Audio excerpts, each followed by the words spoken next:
फने पहलवानी से आप सब वाकिफ हैं और बहुत सारों का ये शौक भी होगा। एक वक्त में लोग अपना कारोबार बंद करके अखाड़े में पहुंच जाते थे जी कि हमने आज अपने जो फेवरेट पहलवान है उसकी जो है वो कुश्ती देखनी है। घर की विरासत थी, वालिद साहब का शौक था। पहलवान क्या खाते हैं? बादाम है, मक्खन है, एक दिन में कितने बादाम खा लेते? मेरे 3 दफा रगड़ा लगता था, एक सुबह, एक शाम को, एक दोपहर को। कितने बादामों का? बोरियां भरी होती थी घर, किलो बादाम जो सुबह होते थे, किलो दोपहर को, किलो शाम को। मेरा किलो गोश्त होता था, एक रोटी होती थी। वो जारे के साथ भी हमने एक्सरसाइज करनी। सबसे बड़ी जो कुश्ती मेरी तीक स्टेडियम में हुई थी ना, रुस्त में 17 लोग, वो जारा पहलवान, गोगा पहलवान, कुजना वाला, पोला गाड़ी मुंसर थे, वो कुश्ती में जीत गया था। तो मेरी कुश्ती हुई फैसलाबाद, रुस्त में फैसलाबाद, घंटी पहलवान था, कसाई था, उधर भी जारा पहलवान मुंसर था, मैं उधर भी जीता। रुस्त इसके जवाल की क्या वजह बनी? जो पाकिस्तान में जितने खाड़े थे ना, वो खाड़े बंद हो चुके हैं। अस्सलाम वालेकुम नाज़रीन, लीडर टीवी के साथ मैं हूं नाया बदर। नाज़रीन, फने पहलवानी से आप सब वाकिफ हैं और बहुत सारों का ये शौक भी होगा। और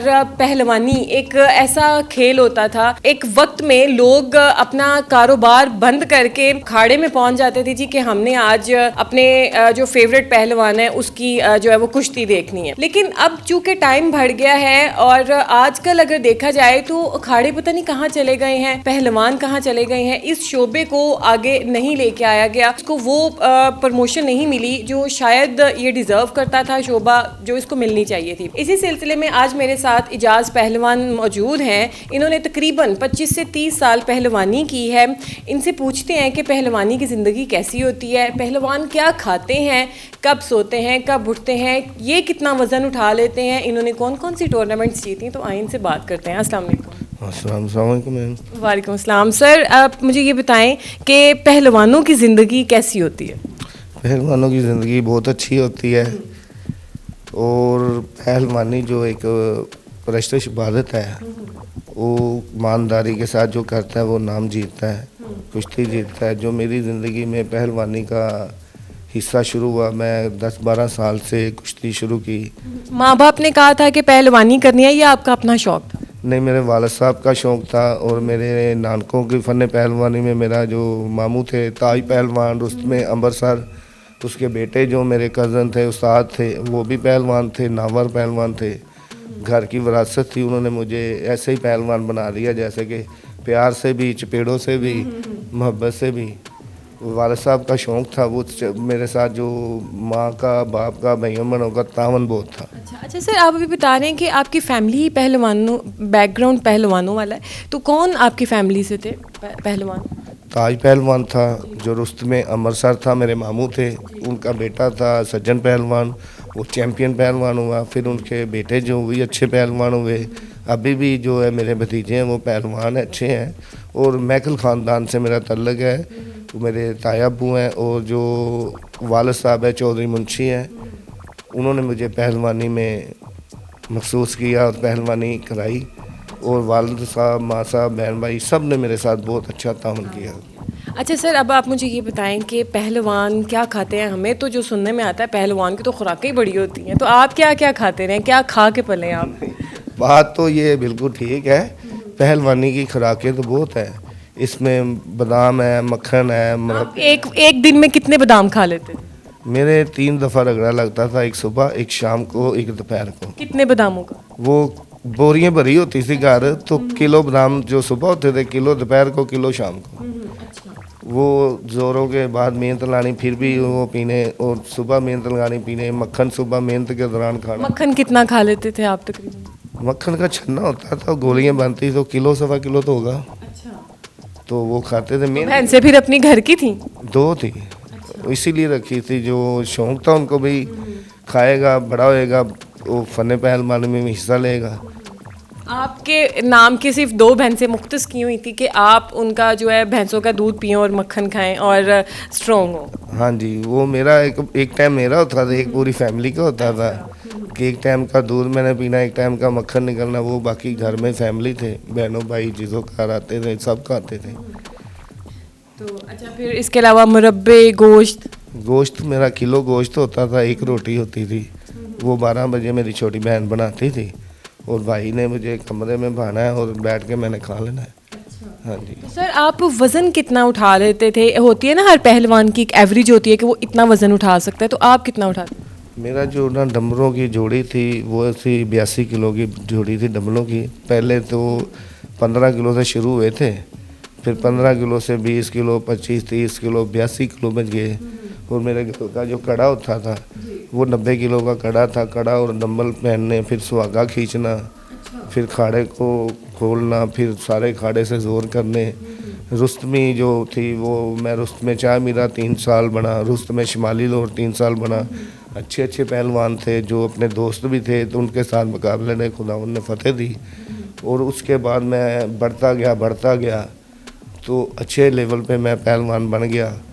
वो उसमें हाथ यही है कि मेरे माँ बाप का और मेरे उस्ताद हाजी सादक पहल में मंडी वाले, उनका तल्लक जारा फैमिली से था। और वो जारे के साथ भी हमने एक्सरसाइज करनी। और मेरी कुश्ती सबसे बड़ी जो कुश्ती मेरी इधर तीक स्टेडियम में हुई थी ना, रुस्तमे 17 लाहौर, आजम मुरम वाला था फैसलाबाद का, बहुत अच्छा पहलवान था वो। जारा पहलवान, गोगा पहलवान, कुजना वाला खलीफे थे, वो बोला गाड़ी मुनसर थे। वो कुश्ती मैं जीत गया था 3 मिनट में। अच्छा सर, कभी ऐसा हुआ कि कोई पहलवान जिसका बड़ा आपने नाम शोहरत सुना हो, तो आप की कुश्ती उसके साथ सेट हो गई हो, तो फिर आप बहुत ज़्यादा खौफ में चले गए हो, डर आ गया हो कि पता नहीं मैं जीतूंगा या क्या हाल करेगा, कभी कोई ऐसा सीन हुआ? हाँ, ऐसे भी हुए हैं, लेकिन वो असल में बात ये होती थी कि उस्ताद खलीफे जो मेहनत कराते हैं ना, वो हर बात से आगाह करते हैं कि डर जो है ना, डर बंदे के लिए अच्छा नहीं है। अगर मेरी कुश्ती हुई फैसलाबाद रुस्तमे फैसलाबाद, घंटी पहलवान था, कसाई था, उम्र से मेरे कद में भी वो ऊंचा था, को 1.5 फुट, वो बहुत ज़्यादा स्ट्रॉन्ग था। और मुझे बहुत उधर उन्होंने धमकियाँ भी लगाई, उधर को काफ़ी लोग थे उनके। तो मैंने बोला यार कोई बात नहीं, जो जिसे खुदा इज़्ज़त देगा कोई बात नहीं। लेकिन उसकी मेरी कुश्ती हुई, बहुत ही कुश्ती ऐसी हुई कि मैं जिसमें लड़ाई भी बनी, लेकिन उधर भी जा रहा पहलवान मुनसफ था, मैं उधर भी जीता। और उसमें फैसलाबाद की ट्रॉफी मैंने जीती।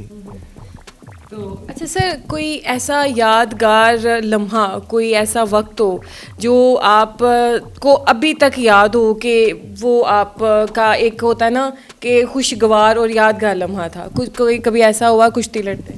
हाँ, वो हमारे जो टीवी प्रोग्राम चला था, चैनल था, हाजी अफजल खलीफा थे, हाजी अफजल पहलवान, नामवर पहलवान पाकिस्तान के हैं, उन्होंने टीवी प्रोग्राम किया था।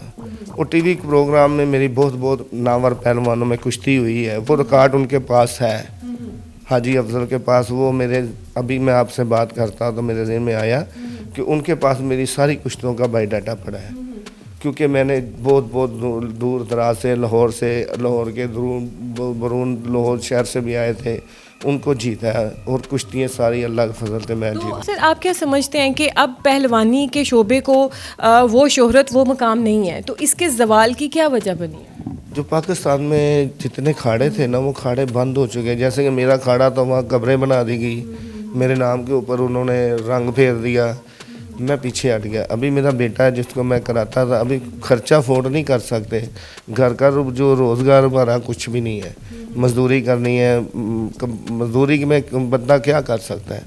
तो सर, आपने इतना कमाया, इतने हाई लेवल पे गए, तो फिर कहाँ गया वो सब कुछ? सब कुछ ऐसे हुआ जैसे बंदा एक सैलाब आया है, सब कुछ रोड के चले गया है। मैं अपने बच्चों को पहलवानी तलीम जो दिलवा रहा था, मेरे बेटी बड़ी थी, 12 की तलीम उसकी हुई, वो उसके बाद वो पढ़ नहीं सकी। फिर वो बेटा था 9 जमात में पढ़ा, वो भी मेरा सारा, जिससे कि मेरा ना किसी ने ऐसे ही कर दिया जैसे पानी के वो तौलिए को भिगोते हैं, बाद में निचोड़ देते हैं, निचोड़ के रख दिया। फिर दर बदर आज यहाँ कल वहाँ, कहाँ जाते रहे, अभी तक सेटल नहीं हो सके। क्योंकि फ़न पहलवानी में पहलवानों को तहफ़्फ़ुज़ दिया जाता है, उनके साथ कॉम्प्रोमाइज़ किया जाता है, बहुत प्यार किया जाता है, ऐसा कुछ भी नहीं हो रहा। तो आप एंड पे क्या मैसेज देना चाहेंगे जो नाज़रीन देख रहे हैं या हुकूमत पाकिस्तान? बस हुकूमत पाकिस्तान को हमारा ये सबसे बड़ा यही है कि जो फ़न पहलवानी है, जिनको शौक़ है, उनके साथ तावन किया जाए, उनको खाड़े दिए जाएँ, उनके साथ प्यार किया जाए, उनको लड़के नौजवान तैयार करने के लिए उनको फ्रूट दिया जाता है, उनकी तमाम ज़रूरतें सहूलतें हैं वो पूरी करी जाए।